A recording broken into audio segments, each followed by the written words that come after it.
जी students, अस्सलाम वालेकुम। कैसे हैं आप सब? उम्मीद है आप सब खैरियत से होंगे। Welcome to my YouTube channel the hope 706।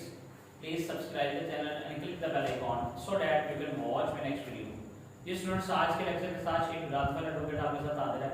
Students, हम सीरीज कर रहे थे वैसे तो मास्टर की, तो कुछ फॉर्म्स जो हैं वो बीए की भी रहती थी। अभी फॉर्म नंबर 11, लेक्चर नंबर 11 हमारा अभी रहता था। 23 पॉइंट्स हैं बीए इंग्लिश में और उसमें से हमने 10 कर ली थी। और आज जो हम 11 नंबर पे पॉइंट है वो आज हम करने जा रहे हैं, जिसका नाम है डिपार्चर एंड अराइवल। मैं पॉइंट पूरी आपको जो है ट्रांसलेट करके दूंगा। इम्पोर्टेंट जो है इसकी जो क्वाड्रेंट है फॉर पेपर वो आपको बताऊंगा। इसका मेजर थीम क्या है उसके बारे में बात करेंगे। जी स्टार्ट करते हैं। Departure and arrival by T S. Eliot. T.S. Eliot was born in 1888 and died in 1965. He belongs to America and he was a critic, and he was famous for his poem The Wasteland। ठीक है, तो departure and arrival जो है वो भी एक जो कहने के पैरेलल है। किस तरह से? डिपार्चर गुजरा हुआ, अराइवल आने वाला। अब डिपार्चर कौन सा है? 19वीं सदी, चूंकि जब ये पैदा हुआ था 19वीं सदी का इख्तिताम था और 20वीं सदी का आगाज था। तो 19वीं सदी में लोग जो थे वो वर्ल्ड वॉर की वजह से, कुछ और प्रॉब्लम्स की वजह से जो है वो बहुत ज़्यादा डिप्रेस थे, फेड अप थे, फ्रस्ट्रेट थे।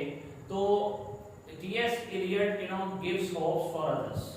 ही was optimistic writer, optimistic poet, optimistic था बहुत ज़्यादा, और चाह रहा था अपनी यंग जनरेशन से कि आप अपना हिस्सा डालें और आने वाली जो सदी है, आने वाले वक्त में अपने आप को जो है वो तरक्की याफ्ता मुल्कों में लेके जाएं, तरक्की करवाएं अपने मुल्क को। तो आइए देखते हैं इसका जो बेसिक थीम है पॉइंट का वो क्या है। जिस तरह मैंने यहाँ पे डिपार्चर अराइवल का मतलब लिख दिया है। Departure mean the end of 19th century and arrival mean the coming of 20th century. T S. Eliot urge the young generation, urge करता है, इंस्टिगेट करता है यंग जनरेशन को, उनके साथ एड्रेस करता है टू वर्क हार्ड, कि मेहनत करो। In his view, उसके ख्याल में young people can make the 21st century great prosperous, ठीक है, and splendid, कि इसको 21st century को, 20th century को prosperous, खुशहाल बनाए और splendid बनाए। यहाँ पे एक और मैसेज है उसका। The poet gives the readers an optimistic and idealistic note। ये नोट उसको देता है। स्टूडेंट्स, पॉइंट का आगाज करते हैं। It is very interesting and very important point in BA syllabus। Exam में हर साल पेपर यहाँ से जो है वो लिया जाता है। इसको हम देखते हैं लाइन बाय लाइन में, इसको ट्रांसलेट करूंगा और लाइन बाय लाइन जो है वो आप समझेंगे। Standing upon the shore of all we knew, हम सब दुनिया के समुद्र के किनारे पर खड़े हैं जिसे हम जानते हैं। We linger for a moment doubtfully, हम शकी तौर पर थोड़ी देर के लिए हिचकिचाते हैं। Then with a song upon our lips, फिर हमारे जो लिप्स हैं, हमारे जो होंठ हैं, उन पे एक सॉन्ग आता है। Sail we, जिससे हम आगे बढ़ते हैं, आगे का सफर शुरू करते हैं। Across the harbor bar, no chart to show, और हम बंदरगाह से आगे निकल जाते हैं बगैर नक्शे के। No light to warn of rocks which lie below, हमारे पास कोई रोशनी भी नहीं है जो हमें समुद्र में पेश आने वाले खतरात से आगाह कर सके। यानी हमारे पास कोई ऐसी होप नहीं है, हमने मेहनत से आगे निकलना है, इसके अलावा हमारे पास कोई रास्ता नहीं है। बट लेकिन let us get put forth courteously, लेकिन क्या कहता है, हमको बहादुरी से आगे निकलना है। आपको एक पोम याद होगी, हम फर्स्ट ईयर में पढ़ते थे, O we are going, set readers to the writer, set writers to the reader.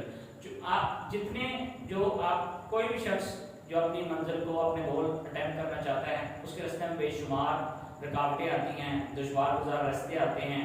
तो दूसरा जो है, जो लोग होते हैं, बेसिकली हम लोगों की यहाँ पे एग्जाम्पल लेते हैं, वो उनके रास्ते में क्या करते हैं, पत्थर फेंकते हैं, रुकावटें बनाते हैं ताकि ये कामयाब ना हो सके। It does not mean that you fed up, ठीक है, you let down yourself, no, it doesn't mean that. T S. Eliot is trying to tell us like this. Second जो हमारे पास इसका जो पैरा है, दूसरा जो इसका स्टैंजा है उसकी बात करते हैं। आल्दो चुनाचे the path be torturous and slow, अगरचे रास्ता बड़ा दुश्वार और मुश्किल हो सकता है, जैसा कि मैंने आपको पहले बताया। Although it bristles with 1000 fears, और हजारों लाखों इसके अंदर हो सकते हैं। To hopeful eye of youth it tells appear, लेकिन पूरा वीद इंसानों को ऐसा लगता है a lane by which the rose hawthorn grow. ठीक है जी, हैथॉर्न ग्रो क्या कहता है जी, जैसे एक छोटी सी गली हो और उसमें आसानियां भी हों और मुश्किलात भी हों। We hope it may be would that we might know, हम ऐसी ही उम्मीद करते हैं काश हम जान सकते। Would we might look into the future years, काश हम आने वाले वक्त को पहले देख सकते कि किन हालात का हमें सामना हो रहा है, हम क्या कर हमारे साथ होगा, काश क्या हम ऐसा कर सकते। यहाँ पे स्टैंडर्ड नंबर 2 स्टूडेंट्स खत्म होता है। स्टैंडर्ड नंबर जो 3 है that is very important for paper, इसको मार्क कर लें, पेपर के लिए बहुत इंपॉर्टेंट है। Great British call the 20th century, अब ये डिपार्चर से अराइवल की तरफ जा रहा है। 20वीं सदी हमसे उम्मीदें लगाए बैठी है। More grandly dowered than those which came before, पहले सदियों की निस्बत बड़ी उम्मीद पुरुमीद। समन्स नोटिस, हु नोस, कौन जानता है, what time may hold in store, कौन जानता है कि इसको आने वाले वक्तों में क्या मिलेगा। और what did the distant years में सी, या आने वाले जमाने में हम कैसे बड़े बड़े कारनामे सर अंजाम देंगे।